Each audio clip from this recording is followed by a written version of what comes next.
Welcome, everyone, to episode 68 of Ohio Unsolved.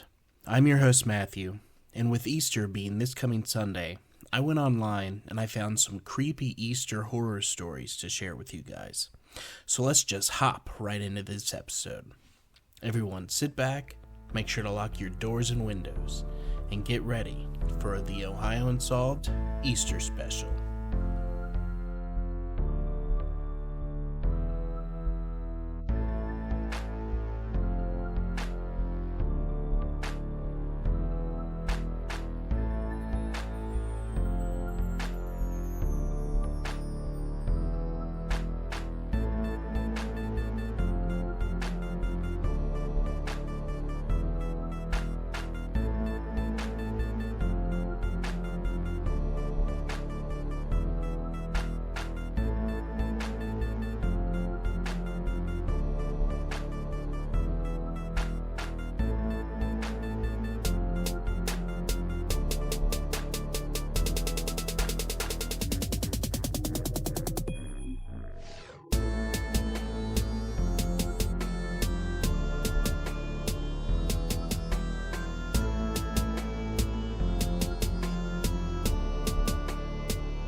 All of the stories that I have today come from yourghoststories.com. Before I get started, this happened a long time ago. I'm almost 20, and this happened when I was about 5 or 6. At that age, I didn't know anything about ghosts, and I don't know if this was a ghost, but I can tell you I wasn't hallucinating. I'll give you a basic description of my house. My bedroom is the farthest room in the house. If you walk out of my room, there is a hallway that leads to the dining room. There are a few rooms on both sides. My mom's room is right next to mine, then a guest room, then my bathroom. On Easter morning, right around 4 o'clock in the morning, I woke up. It was normal for me because I would have to use the bathroom. I didn't sleep with my door closed at the time, so it was open. I never liked to use my bathroom because it was too far away from my bedroom. I was afraid of the dark. But that night, I wanted to use my bathroom. I walked to my doorway and I looked down the hall and into the dining room. And you know how little kids take pictures with the life-size Easter bunny? Yeah, there was one in my dining room. Like, this thing was huge. And being a little kid, this was scary. The lights weren't on and I didn't want to turn them on. Being a little kid, things went through my mind like, what if I get killed? Or what if I won't get my Easter basket? I decided to not go to my bathroom, and I went to my mom's. My mom was in her bed. Trust me, I checked. I stayed in her room for about 5 minutes, and when I went out to go back to my room, it was gone. No one believes me when I tell them this story, and it makes me upset because it's very true.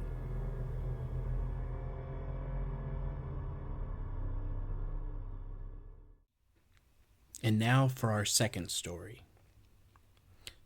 My family lived out in the middle of nowhere, called the Uvedale Estates. Our neighbors were far away. The only neighbors we had at the time were the ones to the right, but nobody lived there anymore. We also had our neighbors across the street, but his wife and him were gone the majority of the time. Nowadays, there are more houses and people around the location that we used to live at. My middle sister and I had this little silent talk. Like, we both knew better not to investigate the footsteps, because we will not see anything at the end. We hear a noise, we run. We never speak about the noises that we would hear to each other or to anyone. We just ignored everything and tried to forget. She is only a year older than me, but even then, she was my little protector. Minus the noises, she would not wait on me at all. She would be gone as fast as lightning. I was 6 years old. My bus driver had just dropped my middle sister and I off at our house. We were both wearing our Easter dresses. I remember I had a yellow Easter basket full of candy, and my sister had a pink one full as well. We waved our bus driver Dennis goodbye, and we looked at our house.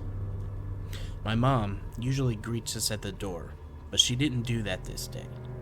We both called out, "Mom!" but no answer. My sister and I went around to the back and unlocked and opened the back door. We set our Easter baskets on the kitchen floor and stepped into the house.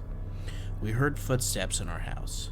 We looked at each other and we took a step back and ran to the front. My sister grabbed her Easter basket and mine and that stayed on the kitchen floor. We sat in the front of the house waiting for Mom to get home. My stomach was growling and my sister was sitting next to me eating away her candy. She never shared and was very stingy. I told her, "Can you give me some of your candy?" She said, "No." I should have known better. I then threatened her. "Well, if you don't give me some of yours, I'll go get mine, and if they take me, it's your fault." She then said, "Here." She offered me some of her candy, which was very unusual. We finished her entire basket of candy, and I was stuffed. She was stuffed, and we waited. No sign of Mom, and no more noises in the house. We can usually hear if a car is approaching, because there were hardly any that would pass by. We were bored, playing with the wrappers. Then I heard a female, high-pitched tune coming from my left and going towards my right. It said my sister's name. Nobody was there. No person to go along with the lady calling my sister's name. I didn't want to ignore it this time. I looked at my sister and I asked, "Did you hear that?" She ignored me for a second and said, "If you hear it, then what did it say?" I asked her, "How do you even know it said something?" We both got goosebumps, and I then told her, "It said your name." We both scooted next to each other and were side by side, no space whatsoever. Then we both heard my name, and it came from the right to the left, carrying the same tune. We waited until Mom arrived, and once she got there, we both felt at ease. We never told her a word, and we just kept our not normal experiences to ourselves. 10 years has passed. This memory crept up on me one night. My sister moved north, and while I was still in Uvalde, Texas, attending school, I called her the night that I remembered this, and I asked her, "Did this really happen?" She said yes. She even remembered where we were sitting. We both reminisced on the many times that we used to go play out in the woods and hear my mom scream out our names. But once we got to the house, my mom would say, "I didn't call you."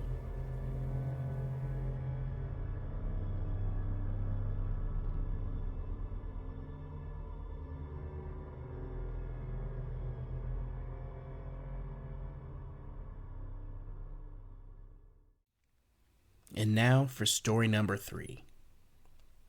First, a bit of background. My house is haunted by my landlady's late husband, Bill. This has been confirmed by a well-known paranormal investigator whom we has asked to investigate because when I first moved into the apartment, I had been experiencing some strange activity. Bill had died from a brain tumor about 3 years before I moved in. He had started behaving strangely before his diagnosis, doing things that were not logical or normal. He had been a brilliant man, a teacher, and a writer. He had also been a gifted woodworker. One of the strange phenomena that had first experienced involved a bench that he had made. Every time I touched it, it felt warm. There were, and still are, many physical manifestations, things disappearing and then reappearing where I knew that I had already looked. Dishes clattering in the sink, and the occasional catching something out of the corner of my eye. Let's just say that Bill is a trickster. On this past Holy Saturday evening, I had thrown my change on the kitchen counter when I emptied my pants pocket. In the morning, the nearly $1 worth of change was neatly stacked. My landlady was sitting outside enjoying the sun. I stepped out on my balcony, and I told her what Bill had done. This is when she told me about the Easter Sunday, sometime before Bill's tumor diagnosis, when he had stolen the Easter eggs that were hidden for the family's kids because the eggs contained money. I went back to the apartment, and to my astonishment, the coins were again scattered. I think that by stacking the change, Bill just wanted us to know, "I'm still here," and after I told his wife, he was satisfied.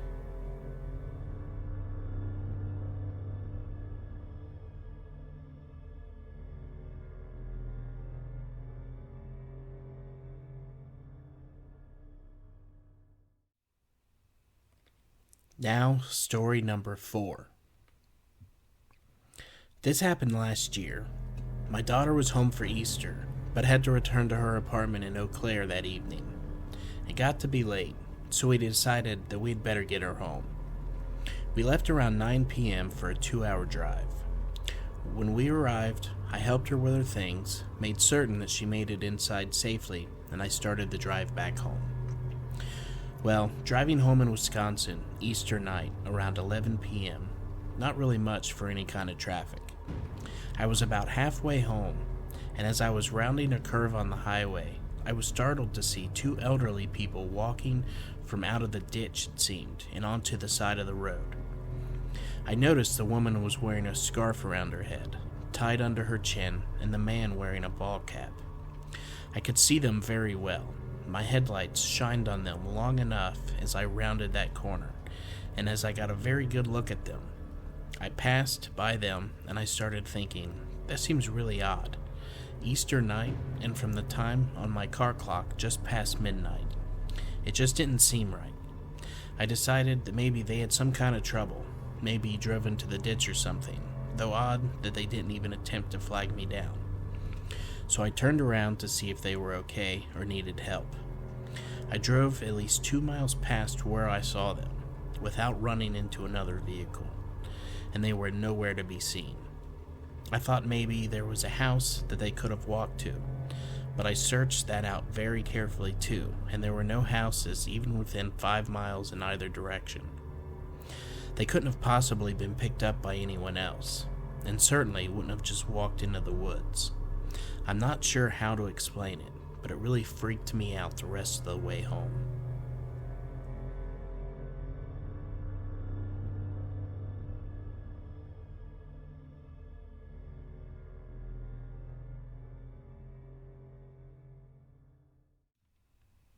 Story number 5. It was Easter of 2006, and I went to Calgary, Canada to visit my parents and little brother. I used to live in Calgary, but I moved to Los Angeles with my girlfriend when I turned 19. A month before my girlfriend and I drove up to Calgary for the Easter weekend, my parents and brother moved to a new place, a little closer to the city center. This is an older area of the city, not my favorite part of town, but it's a little more affordable, I guess. I remember that every weekend talking to my brother, Chris, and he would always say that he hated the vibe that he would get every time he would come home from school and he had to be home alone. He described a few of the events that took place, like lights turning off and on, and the cat hissing at what appeared to be nothing.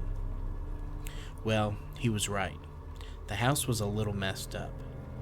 The minute that my girlfriend and I walked in the door, we felt very uneasy.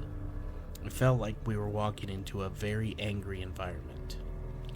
Just before dinner, we were all sitting in the family room, enjoying some drinks and catching up on everything, when I noticed the cat pacing back and forth, stopping occasionally to look at the basement door that was left open about an inch or so. After a while, the cat got a little closer to the door and started hissing and growling, and its hair was standing straight up. Chris grabbed the cat and brought it into the family room with us. The cat sat on his lap, and he kept his eye on the basement door. I think a half hour passed when we heard a loud slam. The cat booked it out of the room and upstairs. I whipped around and I looked towards where the sound had come from and noticed that the basement door was now closed. Chris pointed at the door and looked at me and said, "See, I told you this place was messed up."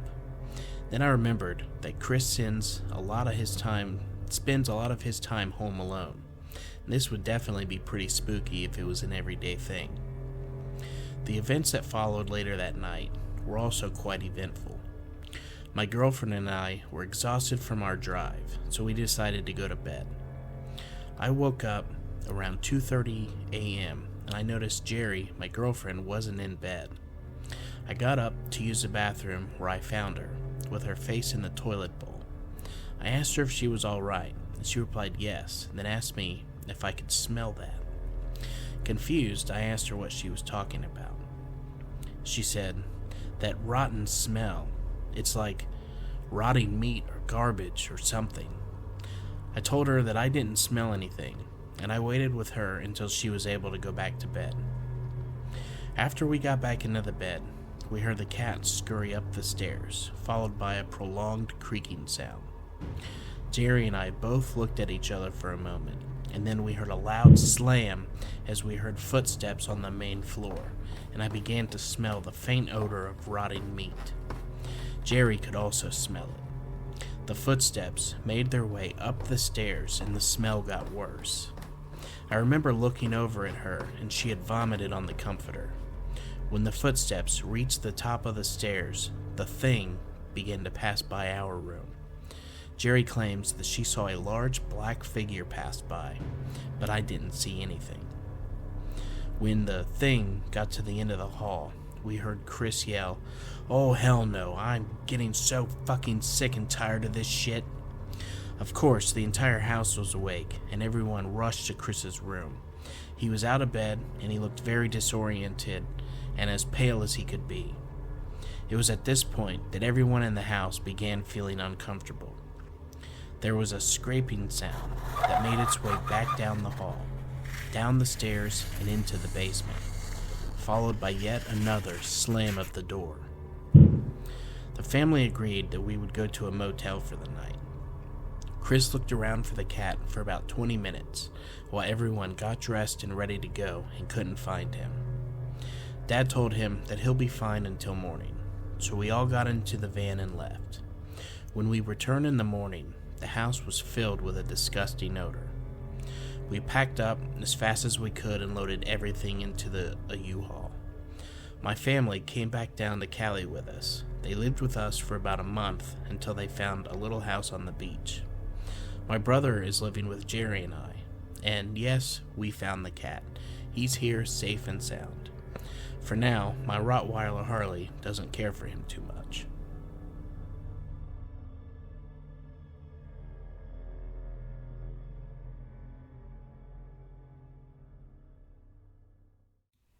And now for our final story. I've debated for several years about submitting this, but I decided, since there have been several other stories relating to the same thing, I may as well go ahead. As with most of my shared experiences, I am relying on my journal entries for accuracy. Easter 2012. My daughter, Jessica, was working, and each payday would give me money for her expenses. If I wasn't home and she was leaving, she would always, without fail, leave the money in the same place, on my dresser. The Saturday before Easter, we were at my parents' house. Jessica was leaving and told me that she had left the money on my dresser. A while later, I came home and I looked for the money to put in my purse, but there was no money. So naturally, I called and I asked her where she put it. She said, the same place that she always does, under my jewelry box on my dresser. It wasn't there. I looked everywhere for that money, to the extent of rearranging my bedroom hoping to find it. I didn't. As the days went on and the money wasn't found, I believed Jessica had lied to me about the money. Later that summer, our washer quit working, so we did laundry at my parents'. Jessica was doing her laundry when she realized that she was missing $40. We searched her laundry, my parents' home, our home, the yard, her car, everywhere that the money could conceivably have fallen. It was never found. No animals were loose at the time, and there was no wind to have swept the money away if she had lost it on the walk to or from our home to my parents'. My son, Dalton, is very protective of his money, and he hides it. There were times that he wouldn't even tell me where it was, just that he had put it someplace safe. Unfortunately, that didn't prevent some of his money from disappearing. On one occasion, we had gone shopping and he forgot to bring his money, so I paid for what he wanted, and he was to pay me back when we got home. When we got home, he went to his room to get his money, but it was gone. All of it. Our doors were locked, and Jessica wasn't home when we left, nor when we got back. I did, however, ask her about it when she came home. She said that she wasn't even aware that he had any money. She assumed any money Dalton got, I put in savings. I had asked him where he had hidden his money, and when he showed me, I realized it couldn't have been visible. Someone would have had to have hunted, and I do mean hunted, to have found it. Again, we searched his bedroom from top to bottom with the same result. January 2013. I don't remember the day, but I had $20 disappear out of my wallet overnight. Jessica and I were the only ones home that night. If she had come in during the night, I would have heard her. My bedroom doors do the haunted house thing, creak and groan. I would also have heard and felt her walking into my bedroom. Sneaking is not an option in a mobile home. The last one is by far the most in-your-face experience with money, and what led me to believe Jessica was telling the truth about the $100 that came up missing that Easter.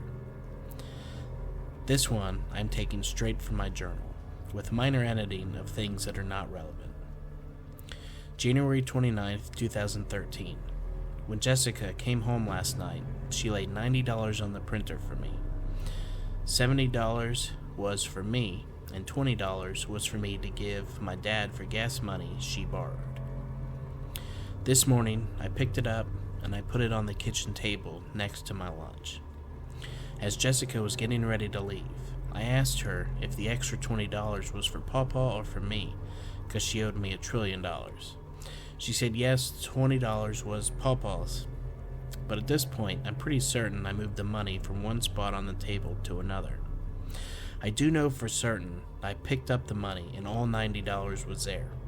I just can't remember if I actually moved it or just picked it up and laid it back down in the same place because I needed to get my purse, which was still in the bedroom.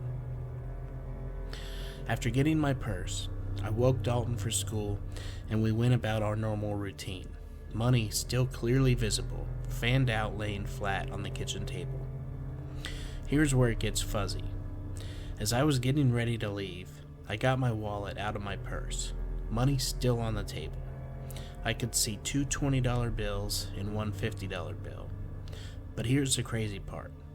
The money was blurry when I picked it up, sort of shimmering, and there was only $70. Where was the other 20? I picked up my purse and I looked under it, and there was nothing anywhere. I looked on the floor, thinking maybe that I had brushed it there. The chair, something, somewhere. It was nowhere. Where was that $20 bill? I searched the house over, my coat and pants pocket, but it was nowhere to be found. I repeated my actions again. Still nothing.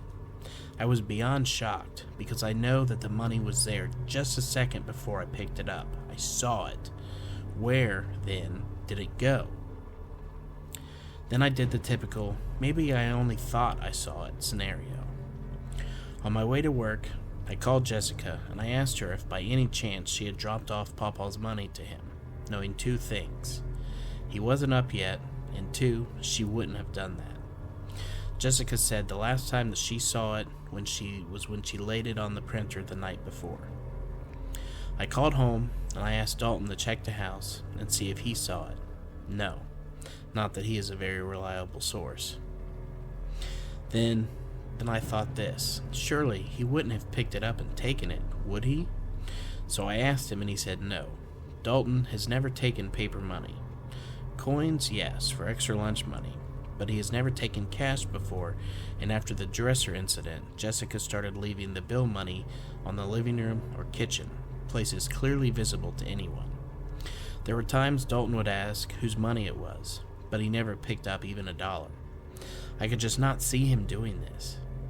But I am not that mom who just knows my kid would never do that. I did explain to Dalton that the $20 is Pawpaw's just in case. Dalton doesn't deal well with guilt. He got the third degree twice, and I was convinced that he did not take the money. That night, Jessica and I were discussing the missing $20, and she said to me, "Mom, this isn't the first time the money has disappeared.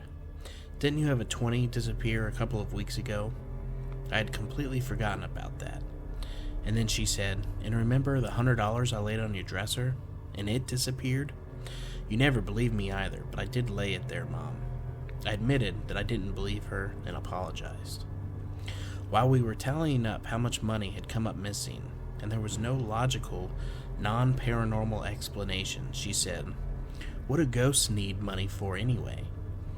The amount of money that we are aware that went missing is more than $240. I have had $20 wander off since Jessica has moved out. I've learned my lesson and no longer keep much cash on me."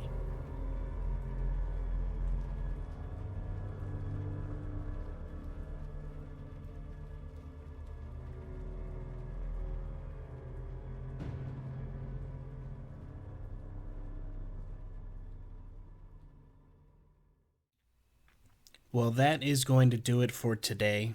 Thank you all for listening, and I hope that you enjoyed the stories. If you could, please rate and review on Spotify and Apple Podcasts. A 5-star rating really does help others to find us. Don't forget to share with friends and family. Make sure to join us on Facebook, follow us on Instagram, and subscribe on YouTube. If you do enjoy the podcast, please consider helping to support the show by subscribing on Patreon, with monthly bonus episodes being available from the $5 tier. Once again, thank you all for listening, and if you celebrate it, everyone have a happy Easter. And make sure to keep your doors and windows locked, and stay ready for Ohio Unsolved.